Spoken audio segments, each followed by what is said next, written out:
Hello नमस्कार दोस्तों मैं राजा कुमार जीएस की दुनिया में आपका स्वागत करता हूं। दोस्तों मैं आपके एग्ज़ाम के लिए कुछ महत्वपूर्ण प्रैक्टिस सेट लेकर आया हूं जो कि आपके एग्ज़ाम के लिए काफ़ी महत्वपूर्ण साबित होगा। तो चलिए बिना देरी के हम इस प्रैक्टिस सेट को लगाते हैं। आज का पहला प्रश्न है, निम्नलिखित में कौन सा निधि उस लेन देन के प्रवाह के लिए जहाँ सरकार केवल बैंकर के रूप में कार्य करती है?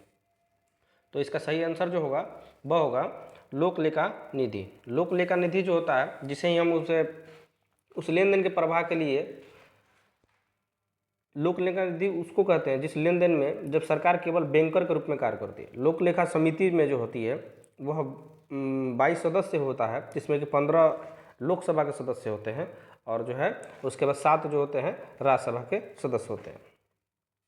नेक्स्ट प्रश्न जो है, उस पदार्थ वस्त्र जैसे उत्पाद एवं मनोरंजन जैसी सेवाओं के उनके अंतिम उपभोक्ता द्वारा खरीदे जाने पर उन्हें क्या कहा जाता है?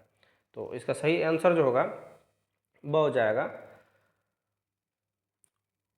उपभोग वस्तुएं जो होती हैं, जैसे कि खाद्य पदार्थ, वस्त्र, जो ये सब मनोरंजन वाली जैसे अंतिम उपभोक्ताओं को खरीदे जाने पर इसे जो है उपभोग वस्तु कहा जाती है। नेक्स्ट प्रश्न जो है, एक बेसबॉल में टॉके होते हैं, तो इसका सही आंसर जो होगा वह हो जाएगा 108। बेसबॉल में जो होती है 108 जो होती है टॉके होती है।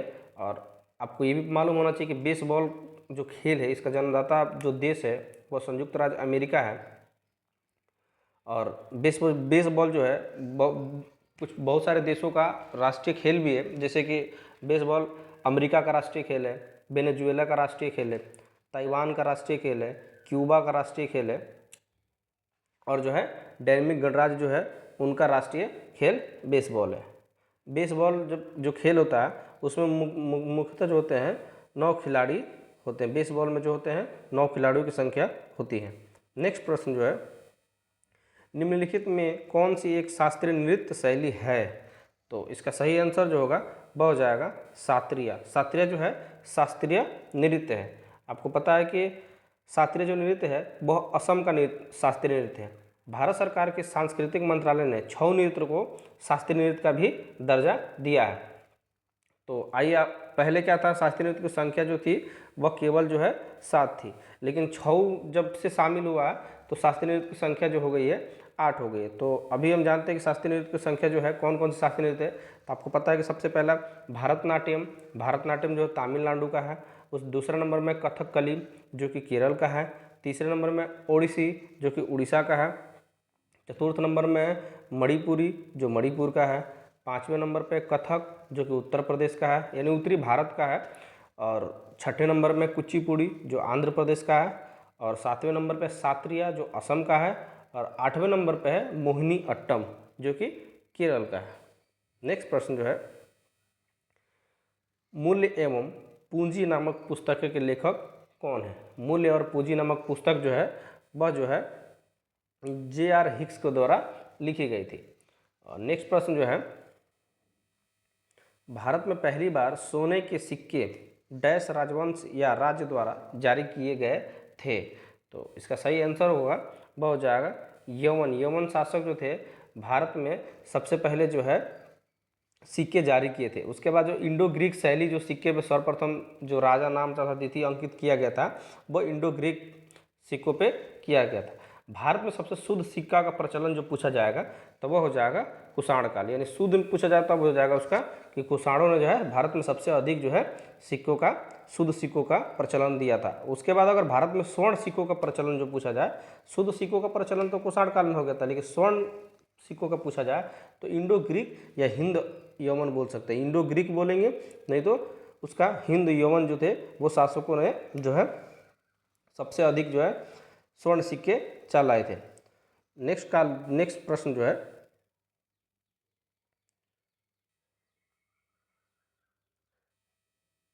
कि बिहू किस राज्य का सबसे महत्वपूर्ण त्यौहार है? तो बिहू जो है असम का जो है मुख्य त्यौहार है। बिहू असम में फसल की जब कटाई होती है तो फसल की कटाई का यह जो है प्रमुख त्यौहार है। जब फसल जब पकने लगते हैं उसी खुशी मनाई जाती है काटने के पहले, तो उसमें जो है बिहू मनाया जाता है। बिहू जो है असम में अलग अलग समय पर 3 रूपों में बिहू मनाया जाता है। अप्रैल में बिहू मनाया जाता है, जैसे बोहाग बिहू कहा जाता है, जिसे रोगाली बिहू भी कहते हैं। जो अप्रैल में मनाया जाता है। फिर जनवरी में जो मनाया जाता है उसे भोगाली बिहू कहते हैं। उसके बाद जो है तीसरे नंबर पे जो है जो लास्ट में जो अक्टूबर नवंबर के आसपास मनाया जाता है उसे जो है कोगाली बिहू कहते हैं। यानी आपको याद रखना है कि रोगाली बिहू, भोगाली बिहू और कोगाली बिहू, ये जो तो है तीनों जो है बिहू का ही पार्ट है।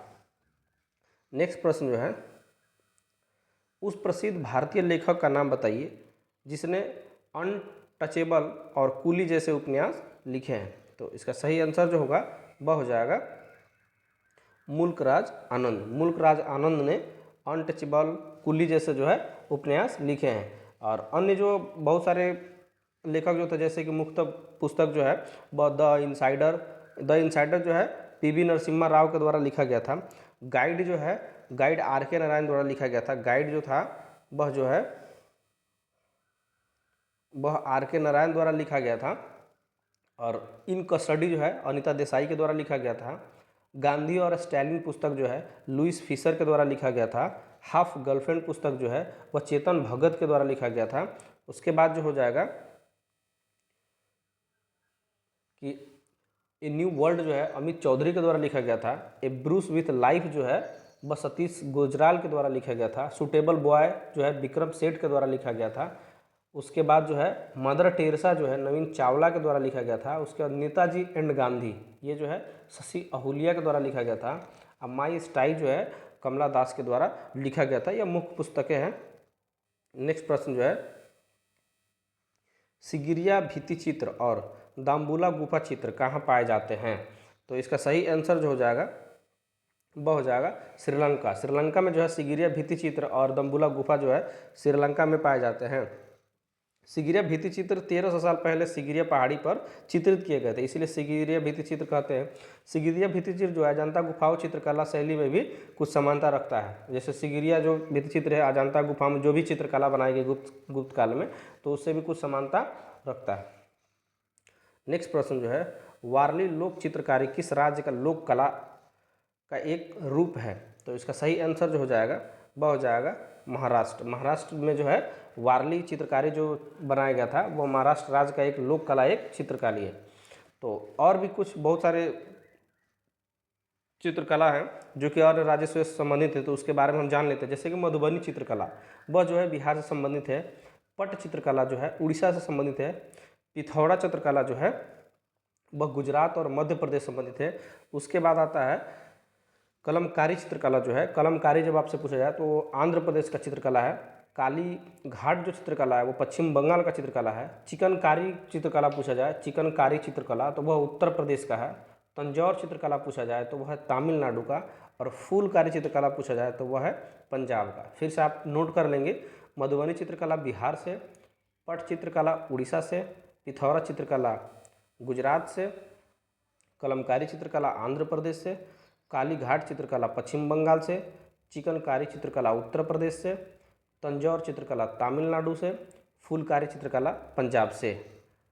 नेक्स्ट प्रश्न जो है, निम्नलिखित में कौन सा बौद्ध स्तूप की संरचना का हिस्सा नहीं है। तो इसका सही आंसर हो जाएगा वह हो जाएगा गोपुरम। गोपुरम जो है बौद्ध स्तूप की संरचना का हिस्सा नहीं है। गोपुरम जो है दक्षिण भारत में मंदिर का जो प्रवेश द्वार है उसे गोपुरम कहा जाता है।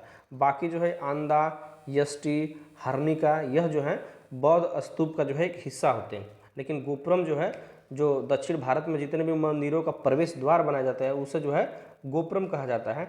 जो कि दक्षिण जो है द्रविड़ शैली में ये जितने भी मंदिर निर्मित हुए थे वह जो है गोपुरम विशाल भव्य एवं अलंकृत होता है।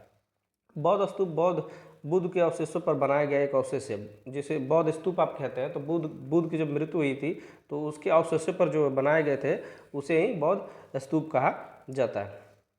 नेक्स्ट प्रश्न जो है, निम्नलिखित में से म्यांमार की सबसे ऊंची पर्वत चोटी कौन सी है। तो इसकी सही आंसर जो होगा वह हो जाएगा हक्काबो राजी जो है वह जो है म्यांमार की सबसे ऊंची चोटी पर्वत है, जिसकी ऊंचाई जो है 5881 मीटर ऊंचा है। नेक्स्ट प्रश्न जो है, और आप इसमें एक और नोट रखेंगे कि इरावती नदी जो है म्यांमार की इरावती नदी जीवन रेखा कहलाती है। इरावती नदी को जो है म्यांमार का जीवन रेखा कहा जाता है। इरावती नदी को म्यांमार का जीवन रेखा कहा जाता है। म्यांमार को जो है स्वर्ण पैगोडा का देश भी कहा जाता है। नेक्स्ट प्रश्न जो है,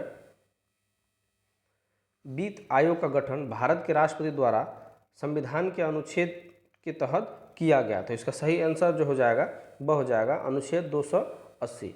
यानी वित्त आयोग का गठन जो है भारत के राष्ट्रपति द्वारा संविधान के अनुच्छेद 280 के तहत किया जाता है। वित्त आयोग जो है एक संवैधानिक निकाय है। वित्त आयोग की प्रकृति जो होती है सलाहकारी होती है। वित्त आयोग में एक अध्यक्ष और 4 अन्य सदस्य होते हैं। वित्त आयोग वित्तीय प्रशासन में पारदर्शिता सुनिश्चित करता है। राज्य वित्त आयोग जो होता है उसका गठन जो है अनुच्छेद 243 आई और अनुच्छेद 243 वाई के तहत किया गया था और वित्त आयोग के प्रथम अध्यक्ष जो थे केसी नियोगी थे। नेक्स्ट प्रश्न जो है,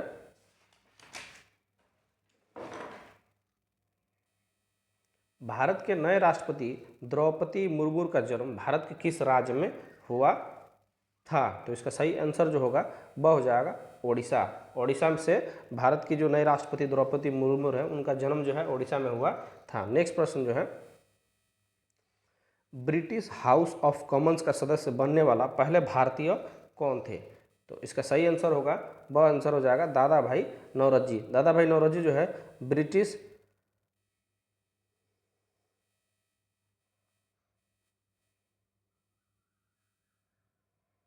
दादा भाई नौरोजी थे ब्रिटिश हाउस कॉमन्स के सदस्य बनने वाले प्रथम जो है भारतीय थे। दादा भाई नौरोजी 1892 में उदारवादी दल और की ओर से जो है फिशनरी ब्रिटिश संसद में चुने गए थे। तो सबसे पहले दादा भाई नौरोजी जो है जब उन्होंने वहाँ पे चुनाव लड़ा था तो वो जो है दादा भाई नौरोजी जो वहाँ से जीत गए और वो ब्रिटिश जो सांसद था उनके सांसद चुने गए थे। उसके बाद जो है आपको पता है कि दादा भाई नौरोजी ने अपनी पुस्तक poverty and on British rule in India में धन बहिर्गमन का सिद्धांत दिया था। दादा भाई नौरोजी की पुस्तक भी थी poverty and on British rule in India जो है यही जो है 1901 में जो है इसको प्रकाशित किया गया था। चलिए दोस्तों मिलते हैं नेक्स्ट वीडियो में, तब तक के लिए जय हिंद। हमारे चैनल की वीडियो आपको अच्छी लगती है तो प्लीज़ हमारे चैनल को लाइक एंड सब्सक्राइब जरूर करें।